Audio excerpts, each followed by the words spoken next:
Hello, apa khabar anda semua? Kita bertemu lagi di sesi YouTube XM Malaysia. Okay, so right now anda bersama dengan saya Siti Wani. And of course, bila saya hadir saja di YouTube ini, saya akan membawakan topik yang bersesuaian kepada anda. Alright, tetapi sebelum tu, why not anda semua like dan juga subscribe YouTube channel XM Malaysia. So apa topik yang saya dah pilih untuk hari ini? Topiknya adalah peluang dagangan. Apa langkah anda?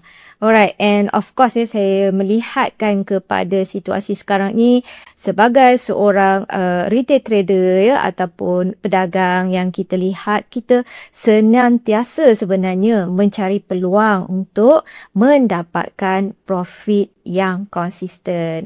So don't worry, saya akan berikan garis panduan kepada anda.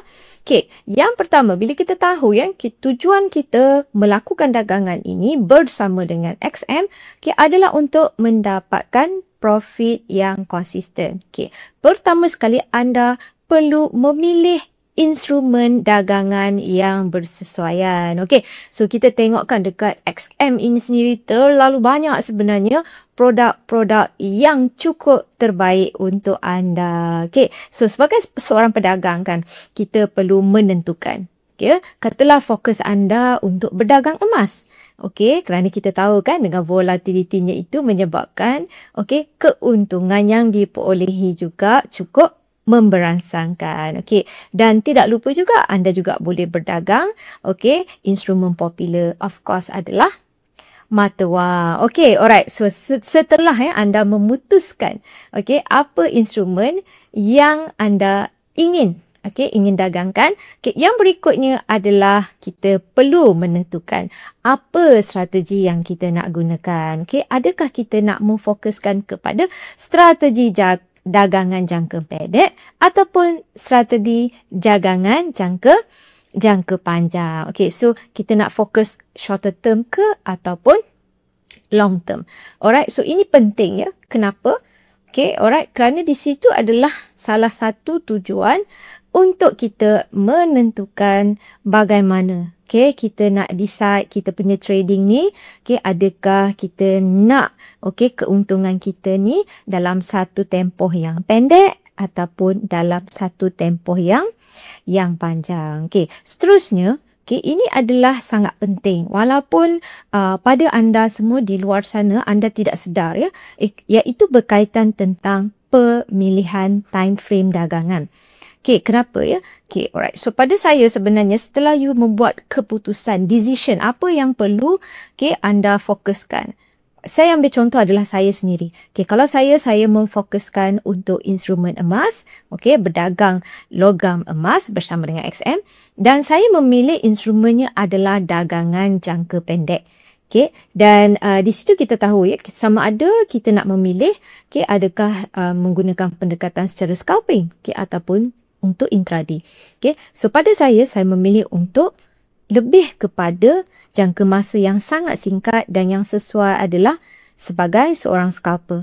Dan of course penentuan time frame, kita perlu memilih time frame yang paling rendah.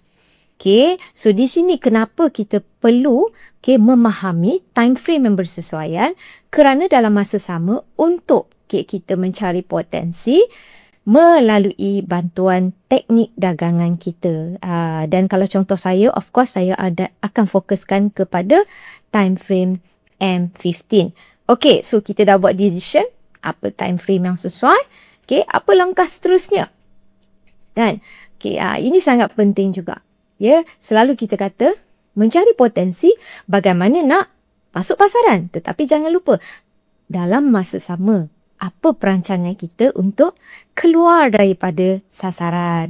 So ini adalah sangat penting ya, iaitu kita menentukan berapa kerugian yang kita sanggup terima dan juga berapa keuntungan yang kita inginkan. So ini adalah keputusan di mana dia akan membantu kita sebenarnya tanpa you sedar sebenarnya. Okay, you akan you tahu bila masa sesuai nak masuk pasaran dan bila masa yang sesuai untuk keluar daripada pasaran. Alright. Dan yang terakhir mudah saja. Okay, jangan lupa apa dia, iaitu melakukan catatan jurnal anda. Ini sangat penting. Okay, merekod. Okay, merekod. Okay, orang kata performance anda. Dan di situ sebenarnya melalui catatan jurnal, anda boleh melihat pengukuran. Kalau sekiranya kita make mistake, berlakunya kesilapan dalam dagangan kita, okay, apa yang you kena lakukan melalui catatan jurnal tersebut, itulah tindakan pembetulan yang boleh anda pelajari sebenarnya. Okay, alright. So, mudah bukan? Kan? Dengar seperti mudah. Yes. Okay, bila anda tahu, okay, bagaimana untuk merancang, ini adalah, okay, orang kata masa yang terbaik untuk anda mendapatkan keuntungan yang bersesuaian. Dan of course, jangan lupa berdagang bersama dengan kami di XM. Alright, okay. So, terima kasih semua. InsyaAllah kita berjumpa lagi pada topik akan datang. Okay, jaga diri anda. Bye-bye.